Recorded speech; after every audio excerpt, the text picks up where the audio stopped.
Hi friends, welcome to పెండమ్స్ kitchen. పెండమ్స్ కిచెన్లో ఈరోజు వీడియోలో మిక్సీతో పని లేకుండా అండ్ ఎలాంటి పప్పులు నానపెట్టకుండా అప్పటికప్పుడు అటుకులతో మెత్తని స్పాంజీ లాంటి ఇడ్లీలని ఎలా తయారు చేసుకోవచ్చో చూపించబోతున్నాను. ఇడ్లీలని ఇష్టపడిన వారు కూడా ఇవి ఒక్కసారి రుచి చూసారంటే ఇంకా కావాలంటారు.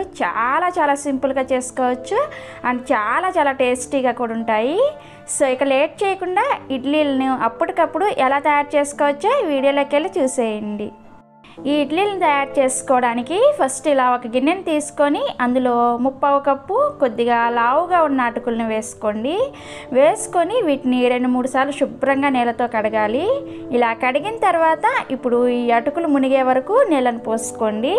నీళ్ళని మరీ ఎక్కువగా పోసుకోవద్దు, జస్ట్ అటుకులు మునిగి పైన కొద్దిగా ఇలా నీళ్ళుంటే సరిపోతుంది అన్నమాట. తర్వాత ఇంకొక గిన్నె తీసుకొని అందులోకి 1/2 కప్పు అటుకులకి 1 కప్పు ఇడ్లీ రవ్వని గిన్నెలోకి వేసుకోండి. మీరు కావాలంటే ఈ ఇడ్లీ రవ్వ ప్లేస్లో బొంబాయి రవ్వని కానీ లేదంటే గోధుమ రవ్వని కానీ వేసుకోవచ్చు. సో ఇలా ఇడ్లీ రవ్వని గిన్నెలోకి వేసుకున్న తర్వాత ఇందులో కూడా నీళ్ళని పోసుకొని 2-3 సార్లు శుభ్రంగా కడగండి. నీళ్ళని పోసి 1 నిమిషం పాటు అలా వదిలేస్తే చక్కగా నీళ్లు పైకి తేలుతాయి అన్నమాట. అప్పుడు రవ్వని శుభ్రంగా క్లీన్ చేసుకోండి. సో ఈ విధంగా రవ్వని కూడా శుభ్రంగా కడిగిన తర్వాత ఇప్పుడు ఇందులో కూడా నీళ్లు పోసుకొని ఈ రవ్వని అండ్ అటుకుల్ని ఒక్క అరగంట సేపు నానపెట్టుకోవాలి. అరగంట నానిన తర్వాత ఈ అటుకుల్ని స్పూన్తో కానీ లేదంటే ఈ విధంగా చేత్తో కానీ మ్యాష్ చేసుకోండి.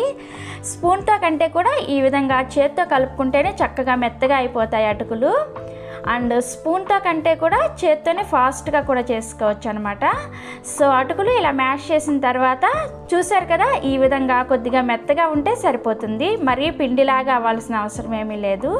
ఇప్పుడు ఈ అటుకుల మిశ్రమాన్ని ఒక పెద్ద గిన్నెలో వేసుకొని నానపెట్టుకున్న ఇడ్లీ రవ్వలో నుంచి ఎక్స్ట్రా నీళ్ళను మొత్తం ఈ విధంగా పిండేసి ఈ అటుకుల మిశ్రమంలోకి వేసుకోండి. ఇలా రవ్వ మొత్తాన్ని వేసుకున్నాక ఇందులో మీ రుచికి సరిపడా ఉప్పును కూడా వేసుకోండి. తర్వాత ఒక 1/2 కప్పు పెరుగును వేసుకోండి. ఇక్కడ కమ్మటి పెరుగైనా వేసుకోవచ్చు లేదంటే కొద్దిగా పుల్లటి పెరుగునైనా కూడా వేసుకోవచ్చు. ఈ ఇడ్లీ పిండి అనేది కొద్దిగా గట్టిగానే ప్రిపేర్ చేసుకోవాలన్నమాట. సో పిండిని కలిపిన తర్వాత చూసారు కదా, మనకి కన్సిస్టెన్సీ అనేది ఈ విధంగా ఉండాలన్నమాట. స్పూన్తో ఒకసారి ఈ విధంగా చెక్ చేసుకొని చూసుకోండి. ఇలా కలుపుకున్న తర్వాత 1 టీ స్పూన్ ఈనో పౌడర్ని వేసుకోండి. ఈ ఈనో పౌడర్ మీద కొద్దిగా నీళ్ళను కూడా వేసుకొని పిండిని ఈ విధంగా రెడీ చేసుకోవాలి. మీరు ఇక్కడ ఈనో పౌడర్కి బదులుగా వంట సోడాని కూడా వేసుకోవచ్చు. లేదు మీకు ఈనో కానీ లేదంటే వంట సోడా కానీ ఇవి రెండు ఏమి వేసుకోవడం ఇష్టం లేకపోతే ఇవి వేసుకోకపోయినా కూడా ఇడ్లీలు చక్కగా వస్తాయి. కాకపోతే ఏదో ఒకటి వేసుకున్నారంటే ఇంకా బాగా మెత్తగా వస్తాయి అన్నమాట, అంతే. సో మనకి ఇడ్లీ పిండి రెడీ అయిపోయింది. ఇడ్లీ ప్లేట్లకి కొద్దిగా నూనెని అప్లై చేసుకొని ఇడ్లీలని మామూలు ఇడ్లీలు ఎలా అయితే పెట్టుకుంటారో అలానే పెట్టేసుకొని అండ్ అలానే ఈ ఇడ్లీ ప్లేట్ని స్టాండ్లో ఎలా పెట్టుకోవాలో చూపిస్తున్నాను చూడండి. కింద ప్లేట్లో ఉన్న ఇడ్లీకి పైన రెండో ప్లేట్లో ఉన్న హోల్స్ రావాలన్నమాట, అలా సెట్ చేసుకోండి. అప్పుడే ఇడ్లీలన్నీ కూడా చక్కగా స్టీమ్ అవుతాయి. ఇక్కడ నేను ముందుగానే ఇడ్లీ పాత్రలో కొద్దిగా నీళ్ళని పోసుకొని మరిగిస్తున్నాను. అందులో మనం ప్రిపేర్ చేసుకున్న ఇడ్లీల స్టాండ్ని పెట్టేసి ఒక 10 నిమిషాల పాటు మీడియం ఫ్లేమ్లో ఉడికించుకోండి, సరిపోతుంది. 10 నిమిషాల తర్వాత చేతిని ఒకసారి తడి చేసుకొని ఇడ్లీలని ఒకసారి ఇలా చెక్ చేసుకోండి. మనకి చేతికి ఏమీ అంటుకోలేదంటే ఇడ్లీ చక్కగా ఉడికిపోయినట్లే. ఇప్పుడు ఈ స్టాండ్ని ఇడ్లీ పాత్రల నుంచి తీసేసి బయట పెట్టుకొని ఒక 5 నిమిషాల పాటు పక్కన పెట్టుకోండి.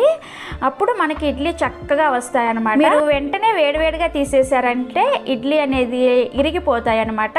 సో అందుకని ఒక 5 నిమిషాలు సెట్ అయిన తర్వాత ఇలా ఒక స్పూన్ తీసుకొని దీన్ని ఈ విధంగా నీళ్ళలో ముంచి ఇప్పుడు ఇడ్లీలని సర్వింగ్ ప్లేట్లోకి తీసుకోండి.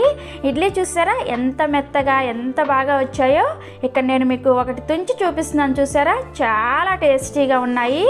ఈ ఇడ్లీలను పల్లీ చట్నీతో కానీ లేదంటే సాంబార్తో కానీ సర్వ్ చేసుకున్నారంటే ఎన్ని తింటున్నారో లెక్క తెలియకుండా తినేస్తారు, అంత బాగుంటాయి. ఇక్కడ నేను చూపించిన కొలతలకి నాకు 12 ఇడ్లీలు వచ్చాయి. మీరు మీకు అవసరమైనట్లు కొలతలను పెంచుకోవడం కానీ లేదంటే తగ్గించుకోవడం కానీ చేసుకోండి. సో అంతే, చాలా సింపుల్గా అండ్ చాలా టేస్టీగా అటుకులతో ఇడ్లీలు రెడీ అయిపోయాయి. మీరు కూడా ఒకసారి తప్పకుండా ట్రై చేసి చూడండి. ట్రై చేసిన తర్వాత మీకు ఎలా వచ్చాయో కూడా కింద కామెంట్ సెక్షన్లో నాతో షేర్ చేసుకోండి. ఈ వీడియో కనుక మీకు నచ్చినట్లయితే ఒక లైక్ చేసి మీ ఫ్రెండ్స్కి రిలేటివ్స్కి కూడా షేర్ చేయండి.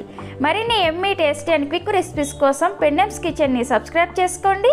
అండ్ కొత్తగా వచ్చే వీడియోల నోటిఫికేషన్ మిస్ అవ్వకుండా ఉండడం కోసం పక్కనే వచ్చిన గంట సింబల్లో ఆల్ అనే ఆప్షన్ నొక్కండి. Thanks for watching.